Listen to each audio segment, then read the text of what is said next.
Je vous propose aujourd'hui un texte d'Aristote tiré de la Constitution des Athéniens et portant sur la vie politique à Athènes au Ve siècle.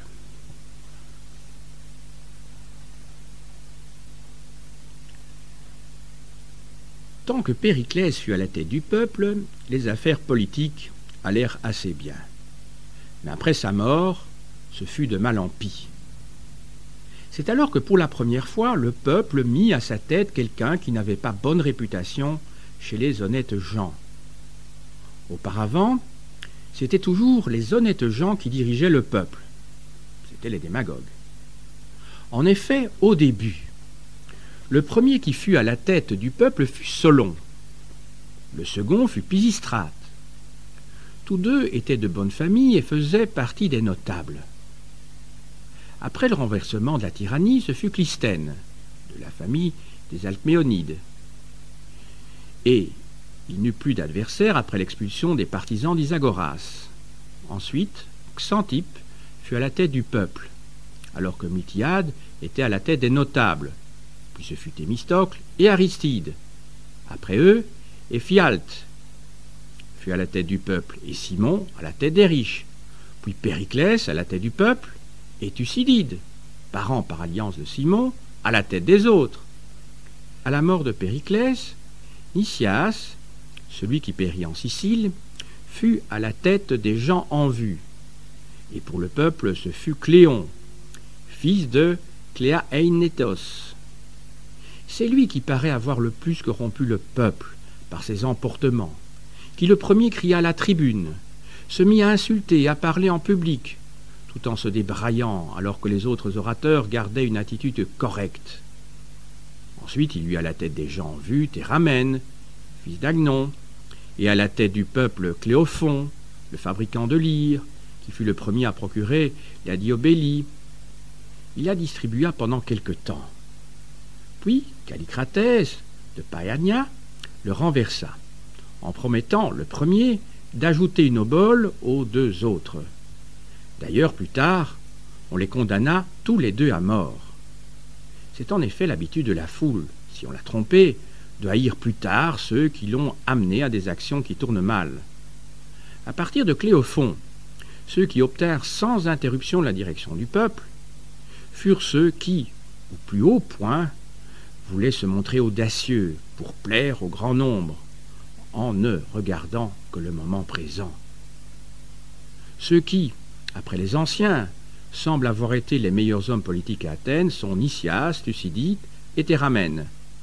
Sur Nicias et Thucydide, presque tous s'accordent à dire qu'ils ont été non seulement des gens bien, mais aussi des hommes politiques au service de toute la cité, comme un père de famille.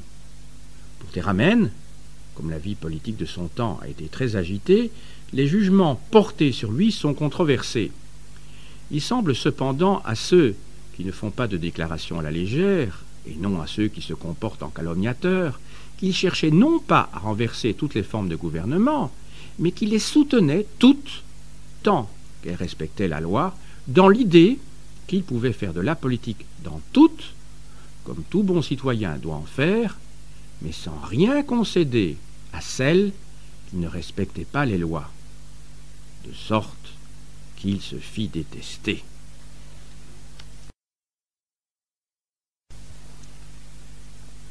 Passons à la présentation du document en identifiant tout d'abord la source qui a été utilisée. La Constitution des Athéniens est attribuée à Aristote. Elle est sans doute une enquête parmi un ensemble concernant 158 constitutions de cités menées par ses élèves dans le troisième quart du IVe siècle. Enquête destinée à servir de matière première à une réflexion sur la politique et la meilleure façon de gouverner qui est l'objet de la politique. On s'intéressera donc aux opinions politiques d'Aristote ou à son enseignement dans cette perspective. Il ne s'agit pas d'un texte constitutionnel. Si l'information de la seconde partie de l'œuvre est sûre, description des institutions du temps d'Aristote, la partie historique est très délicate à utiliser. à cause de nombreuses incohérences ou erreurs, ou parce qu'Aristote interprète l'histoire en fonction de son enseignement.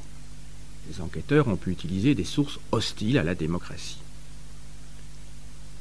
Quelle est la place de l'extrait qui est élu dans la Constitution? Aristote fait le bilan de l'évolution politique d'Athènes après l'œuvre de Périclès en 429 et avant les bouleversements de la guerre du Péloponnèse. Radicalisation de la démocratie et brève révolution oligarchique en 411 et 404, dont Théramène fut un des chefs.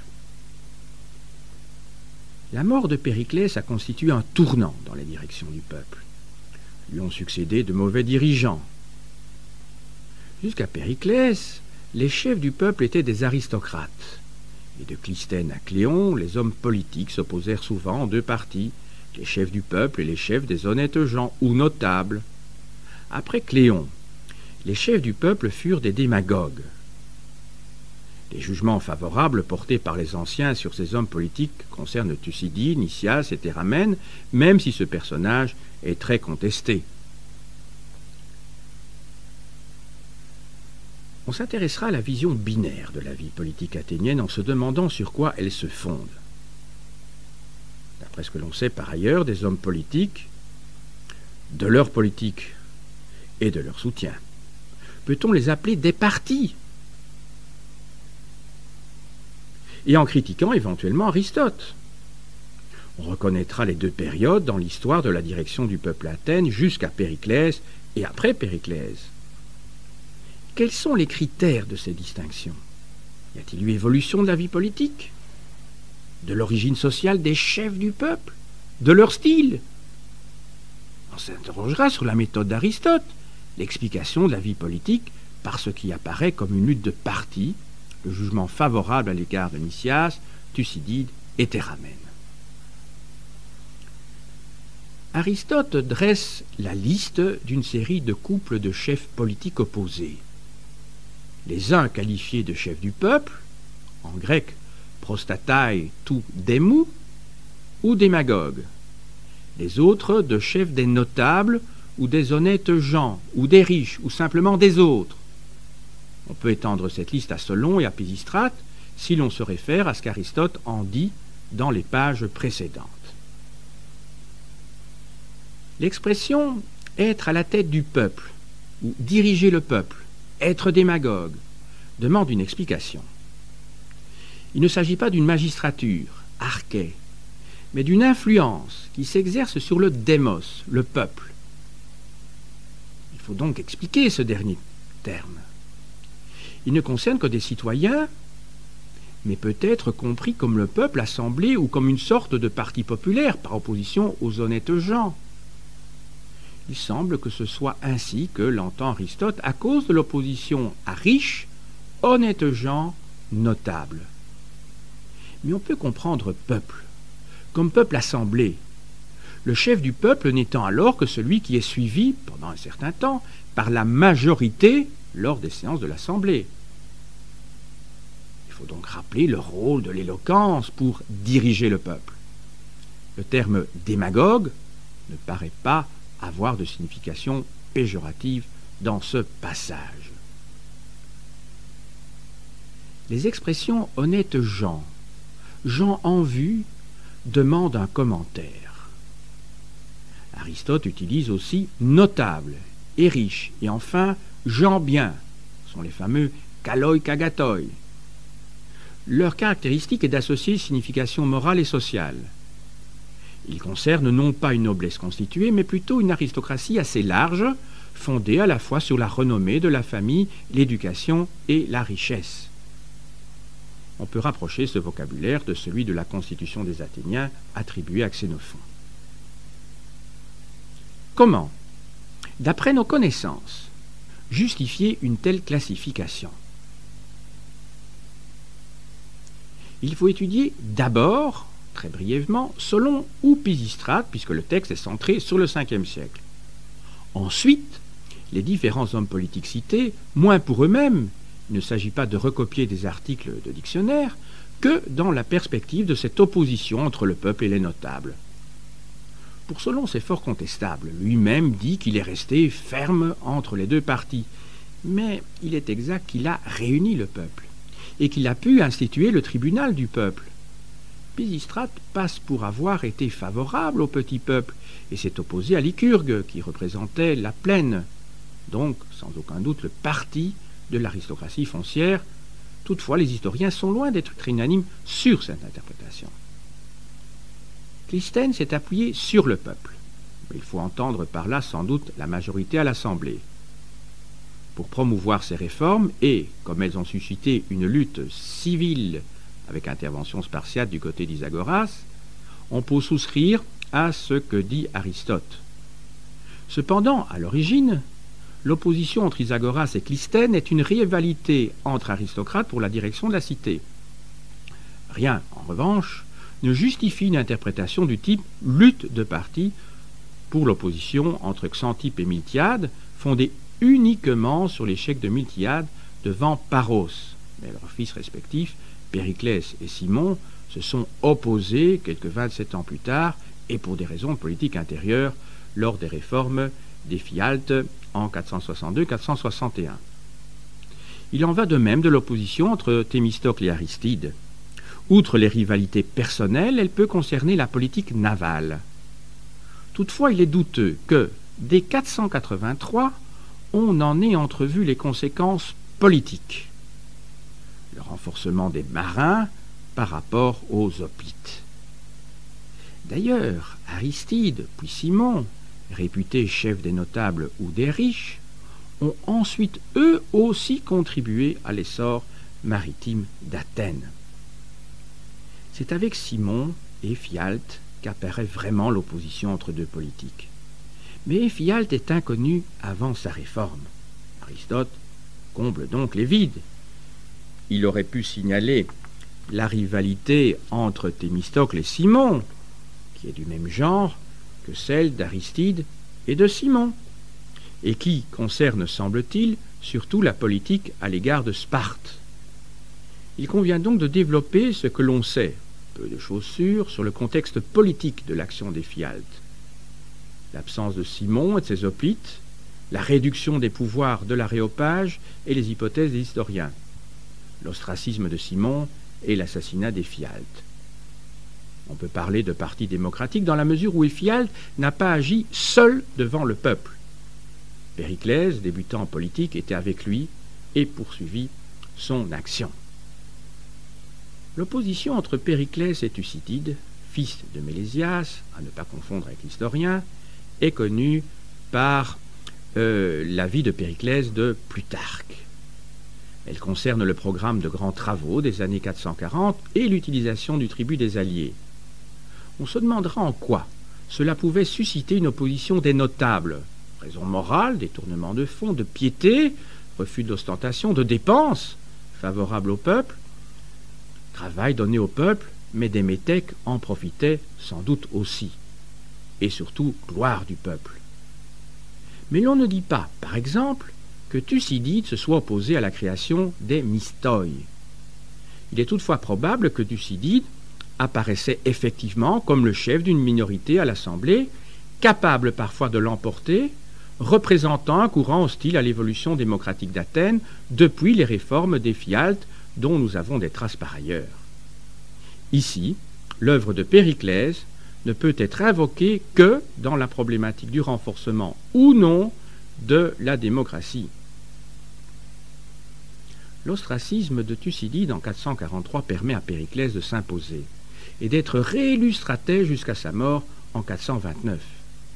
On réservera l'étude de la façon dont il s'imposait au peuple, assemblée pour la partie suivante. Aristote omet de parler d'une opposition à Périclès, celle de Cléon dans les dernières années. Une telle opposition ne correspond pas à son schéma. L'opposition entre Cléon et Nicias ne paraît pas porter sur la politique intérieure, mais sur la politique extérieure, et, à certains égards, l'un et l'autre sont des continuateurs de la politique de Périclès. En fait, on ne connaît rien des positions de Nicias en politique intérieure. Les historiens ont l'habitude de le classer parmi les modérés ou les conservateurs, à cause de l'opinion favorable d'Aristote. Mais Aristote n'obéit-il pas à un schéma? Cette classification tiendrait non à l'origine sociale des deux hommes, tous deux enrichis dans les affaires, tannerie pour Cléon, mine pour Nicias, mais à leur style, à la façon dont ils firent carrière. L'un, Nicias, était accueilli parmi les honnêtes gens, alors que l'autre se proclamait l'ami du peuple. Il suffit de voir les cavaliers d'Aristophane. L'opposition entre Théramène et Cléophon apparaît tout aussi artificielle. C'est seulement en 405, à propos de la paix assignée avec Sparte, qu'ils s'opposent. Sinon, s'il est exact que Théramène fut l'un des chefs les plus remarquables des deux révolutions oligarchiques de 411 et 404, alors qu'entre-temps Cléophon fut le chef le plus écouté de la démocratie restaurée, on ne sait quelle part il prit à cette restauration. Il est très probable que la diobélie, versement donc de 2 oboles, fut une allocation donnée quotidiennement aux nécessiteux dans cette période, très malheureuse pour les Athéniens, de la fin de la guerre du Péloponnèse. On ne connaît rien de Callicratès. La condamnation à mort de ces 2 chefs paraît être en rapport non avec la diobélie, mais avec la défaite de 404 et l'affluence oligarchique dans une Athènes aux abois.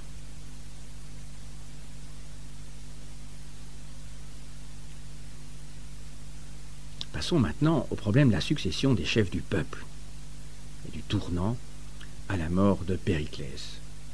Je cite Aristote.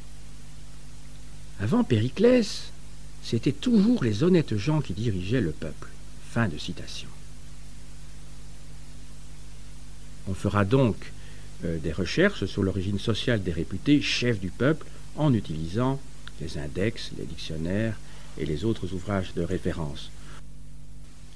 On mettra en évidence la famille des Alcméonides, ne pas utiliser à son propos la notion de génos dans un sens de clan aristocratique, et ses alliés, et l'oubli curieux d'Alcibiade, lequel ne correspond pas au schéma d'Aristote, car postérieur à 429.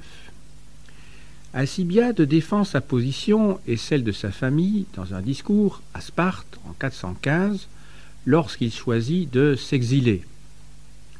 Je renvoie au livre 6 de Thucydide.